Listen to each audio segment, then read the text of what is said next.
بسم اللہ الرحمن الرحیم۔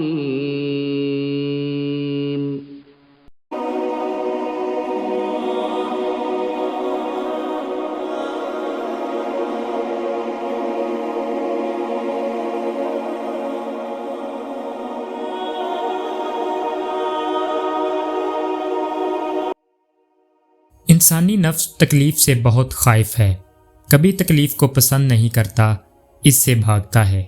غیر تربیت یافتہ نفس خود نہیں جانتا کہ تکلیف کوئی باہری آفت نہیں جس سے وہ بچ جائے گا، بلکہ یہ تو اس کی اپنی جبلت ہے۔ تکلیف ایک حفاظتی نظام ہے جو نفس میں نصب ہے۔ جیسے دوائی کی پیکنگ میں ایک پڑیا ہوتی ہے جو دوائی کو خراب ہونے سے بچاتی ہے، اسے پریزرویٹو کہتے ہیں۔ اسی طرح یہ تکلیف ہے جو انسان کے جسم اور نفس کو اس دنیا میں محفوظ کیے ہوئے ہے۔ تکلیف سے زندگی اس سیارے پر برقرار ہے اور خاص طور پر انسان کی زمین پر تمام جانداروں پر بلا شرکت غیر حکمرانی میں اس کے شعور میں تکلیف کے علم کا بہت بڑا کردار ہے۔ تکلیف کا یہ علم دوسرے تمام جانداروں میں موجود تو ضرور ہے، لیکن محدود ہے، عارضی ہے اور زیادہ تر صرف فوری رد عمل اور احساس کی صورت ظہور پذیر ہوتا ہے۔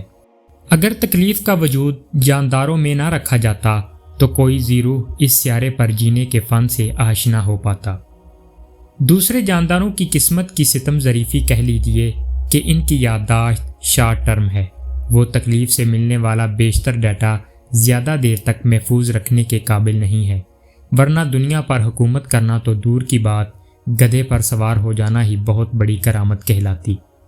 تکلیف کا علم اس کی باخبری ایک مخصوص تناؤ پیدا کرتی ہے جس کی وجہ سے انسان اپنی زندگی کی حفاظت کرنے پر قائل ہوتا ہے۔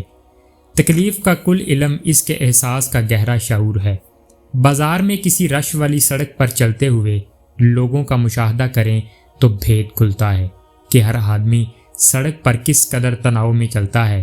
ذرا کسی کے پاؤں پر کسی دوسرے کا پاؤں آ جائے، کسی کی موٹر سائیکل کسی کے گھٹنوں سے ٹکرا جائے، آپ کو پل بھر میں دونوں فریقین کے چہرے کا رنگ بدلتا دکھائی دے گا۔ اگر انسان کو حادثے کے نتیجے میں تکلیف کے آ پہنچنے کا ڈر نہ ہوتا تو راستے بننا ناممکن تھے، اور نہ ہی کوئی سفر کرتا، نہ کوئی اسپتال، نہ کوئی ڈاکٹر اور نہ کوئی مریض۔ بڑی سے بڑی بیماری کا آپریشن محض ایک چاقو سے کیا جا سکتا تھا۔ لوگ فیشن کے طور پر اپنی آنتیں پیٹ سے نکال کر گلے میں مفلر کی طرح لٹکائے بازاروں میں گھوما کرتے۔ کبھی آپ نے سوچا کہ ہم بال کیوں کٹواتے ہیں؟ کیا اس لیے کہ سب کٹواتے ہیں، یا پھر اس کی اصل وجہ یہ ہے کہ بالوں میں تکلیف کا کوئی احساس نہیں ہے، اس لیے ان کی تراش خراش ممکن ہوتی ہے؟ یہی معاملہ ناخنوں کے پہلے حصے کا بھی ہے۔ یہ تکلیف ہے جس کے آ جانے کے ڈر سے ہم خود کو حادثات سے بھری اس دنیا میں سنبھالے پھرتے ہیں۔ یہ ایسے ہی ہے جیسے پتھروں کی بارش میں کانچ کا انسان خود کو ٹوٹنے سے بچانے کی کوششوں میں دیوانہ وار مصروف ہے۔ ایسا کرنے سے وہ کچھ دیر جینے میں تو کامیاب ہو سکتا ہے، مگر تکلیف کو فنا کر دینا اس کے لیے کبھی ممکن نہیں ہے، کیونکہ تکلیف موت کا لباس ہے۔ موت تکلیف کے لبادے میں چھپی ہوئی ہمارے ارد گرد منڈلا رہی ہے۔ تنہائی میں اپنا جائزہ لیں کہ کسی تکلیف کے آ جانے پر آپ اس کا سامنا کیسے کرتے ہیں۔ کچھ ایسے لوگ ہوتے ہیں جو سر میں معمولی سا درد ہوتے ہی ڈاکٹر کو بھاگ نکلتے ہیں۔ یہ ایگزائٹی کا شکار ہوتے ہیں۔ یہ لوگ کسی تکلیف کے محسوس ہوتے ہی اس کا تجزیہ کرنے لگتے ہیں۔ لگتا ہے مجھے گردے میں پتھری ہو گئی ہے، یہ جو 3 دن سے سر میں درد ہو رہا ہے کہیں یہ برین ٹیومر ہی نہ ہو، کہیں میں مائیگرین کا مریض تو نہیں بن گیا۔ یہ لوگ بے چین ہوتے ہیں، خوف زدہ ہوتے ہیں، ذرا سی تکلیف پر گولیاں پھانکنے، انجیکشن لگوانے اور اینٹی بایوٹک کورس شروع کر دینے والے ہوں، یا معمولی تکلیف کو کسی بڑی بیماری کا آغاز سمجھنے والے، یہ سب بے چین ہوتے ہیں۔ ذہن کی عادت ہے کہ وہ ہر واقعے کو بڑا کر کے دکھاتا ہے، جس سے جسم میں غیر ضروری ہیجان پیدا ہوتا ہے۔ آج کل تو چونکہ ہر انسان کی اعصاب کمزور ہو چکے ہیں، اس لیے کسی بھی اچانک پیش آ جانے والی تکلیف دہ صورتحال یا حادثے میں انسان کا فوری رد عمل بے پناہ ہیجان کی صورت میں سامنے آتا ہے۔ اس ہیجان کے نتیجے میں انسان درست فیصلہ کرنے کی اہلیت کھو بیٹھتا ہے۔ سڑک پر کسی کو حادثہ پیش آ جائے، خدا نخواستہ ٹانگ ٹوٹ جائے اور خون بہنے لگے، تو جیسے ہی زخمی کی نظر اپنے زخم پر پڑتی ہے تو ذہن میں خودکار کا عمل شروع ہو جاتا ہے۔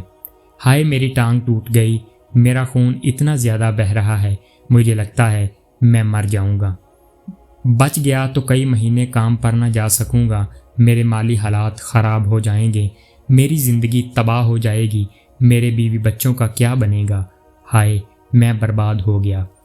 انسان کو کیا ٹانگ ٹوٹنے کی بے پناہ تکلیف کافی نہیں کہ اس پر نفسیاتی اذیت اور خوف کا بے پناہ دباؤ بھی اسے جھیلنا پڑ جاتا ہے، حالانکہ وہ نہیں جانتا کہ آگے کیا ہوگا، وہ زندہ بچ پائے گا یا نہیں۔ اگر زندگی باقی ہے تو پریشانی کی کیا بات ہے، اور اگر وقت ختم ہو گیا تو گھبرانے کا کیا فائدہ، سبھی کا ختم ہو جاتا ہے۔ اور اگر بچ گیا تو وہ کیسے جانتا کہ اس کی زندگی تباہ ہو گئی۔ ہونا تو یہ چاہیے کہ اب اگر ٹانگ ٹوٹ ہی گئی ہے تو اب اس کا درد ہی بہت ہے، اسے صبر سے برداشت کرنا بہت بڑی خوبی ہے۔ اس کے سوا جو بھی خیال آ رہا ہے وہ ہیجان پیدا کرنے کے لیے آ رہا ہے۔ جو ہوگا دیکھا جائے گا۔ ہونا تو یہ چاہیے مگر ہوتا اس کے برعکس ہے۔ اس کے ہاتھوں بڑے بڑے مردوں کے حواس عین وقت پر جاتے رہتے ہیں۔ کیا یہ حقیقت نہیں کہ اکثر لوگ سام کے کاٹنے سے نہیں بلکہ اس کی دہشت سے مر جاتے ہیں؟ کون ہے جو ہمارا دشمن ہے؟ کون ہے جو اتنا خوفزدہ ہے؟ بات بات پر یہ کون ہے جو موت کے خوف سے چونک اٹھتا ہے اور اپنی زندگی کے عدم تحفظ اور بے ثباتی کا ماتم کرنا شروع کر دیتا ہے؟ درد کا سامنا وقار کے ساتھ، حوصلے کے ساتھ کرنا چاہیے۔ ہمارے جسم میں تکلیف برداشت کرنے کی بے پناہ صلاحیت ہے۔ اس صلاحیت سے اپنے دفاعی نظام کو استعمال کرتے ہوئے جسم خود کو ٹھیک کرنے کی زبردست صلاحیت سے قدرتی طور پر مالا مال ہے۔ اپنے جسم کو آزمانا چاہیے، دیکھنا چاہیے کہ درد اور تکلیف کو کہاں تک برداشت کیا جا سکتا ہے۔ علاج ضروری ہے، اس سے لاپرواہی ہرگز دانشمندی نہیں، اور نہ ہی ایسا مشورہ دیا جا رہا ہے۔ بات صرف یہ ہے کہ تکلیف درد کی ابتدائی علامات کو برداشت کرنے کا ہنر آنا چاہیے۔ اپنے جسم کی بات سنیں، اسے سمجھیں، یہ بہت بڑا فن ہے، یہ بہت بڑی نعمت ہے۔ آپ کا جسم آپ کو خود بتاتا ہے کہ کیا کرنا ہے۔ اس کی بات کو سنیں، خاموشی سے، پورے دھیان سے سنیں۔ یہ آپ کو اپنے بارے میں کچھ بتانا چاہتا ہے، اس کی سنا کریں۔ معزز ناظرین، بیماری کیا ہے؟ کینسر ہونے کا کیا مطلب ہے؟ کہیں اس کا مطلب یہ تو نہیں کہ جسم کا ایک حصہ بغاوت پر اتر کر اپنے ہی جسم کو مارنے پر تل گیا ہے۔ بیماری، تکلیف، درد تو رونمائی ہے، یہ تو آخری اور حتمی نتیجہ ہے۔ بات سوچنے کی یہ ہے کہ ایسا ہوا کیوں؟ بیماری عین فطرت ہے، لیکن بہت سی صورتوں میں اس کا مطلب صرف جسمانی خرابی ہی نہیں ہوتا، بلکہ یہ جسم کی طرف سے ذہنی علالت کی نشاندہی کی ایک علامت بھی ہوتی ہے۔ معزز ناظرین، جسم علامات کی مدد سے ذہن کو بتانے کی کوشش کرتا ہے کہ گڑبڑ ہو رہی ہے، مگر ہم ان علامات کو سننے اور سمجھنے کی بجائے انہیں دوائی سے دبانے کی، ختم کرنے کی کوشش کرتے ہیں۔ ویسے بھی ایک عام جسم کو روزانہ کی بنیاد پر بہت سی دردوں سے واسطہ پڑتا ہے۔ ان پر اچانک ہی جان زدہ ہو جانا صرف بے چینی ہی پیدا کر سکتا ہے۔ اگر ہم اپنے جسم کو سننے کی مہارت حاصل کرنے میں کامیاب ہو جائیں تو ہم دیکھیں گے کہ یہ حیوانی جسم، یہ مٹی کا کلبوت اپنے بچاؤ میں انتہائی ماہر ہے۔ اگر جسم پر اعتماد رکھا جائے تو بڑے بڑے کرشمے دیکھنے میں آتے ہیں۔ آج کل ذرا نظر دوڑائیں تو امیر لوگ غذائی ماہرین کے پاس جاتے ہیں اور وہ انہیں بتاتے ہیں کہ انہیں کیا کھانا ہے اور کیا نہیں کھانا۔ سادہ سا سوال یہ ہے کہ کوئی آپ کو آپ کے جسم کے بارے میں کیسے کوئی فیصلہ دے سکتا ہے؟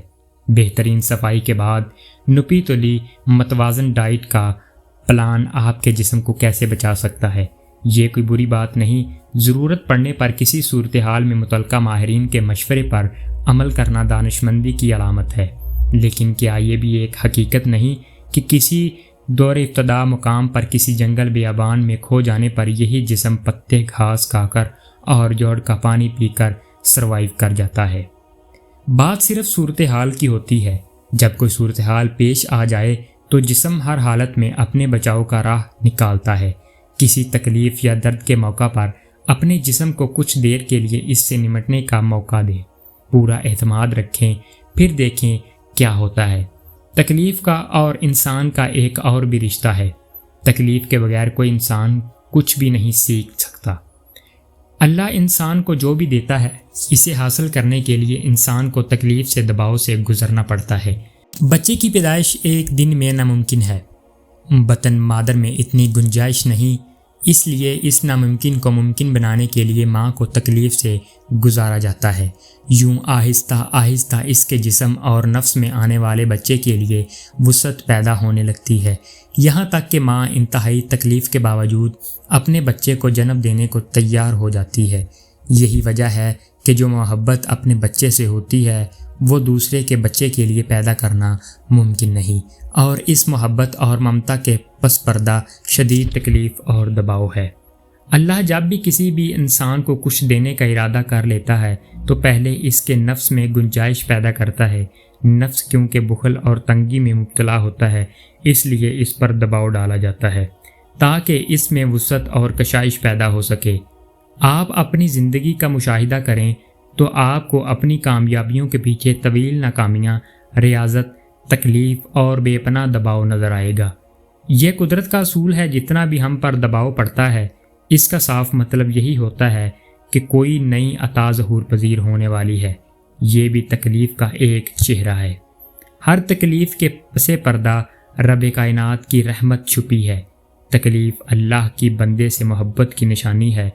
محترم استاد کا قول ہے، اور کیا ہی خوب قول ہے، کہ تکلیف اور مصیبت اگر کوئی بری شے ہوتی تو انبیاء پر کبھی نہ آتی۔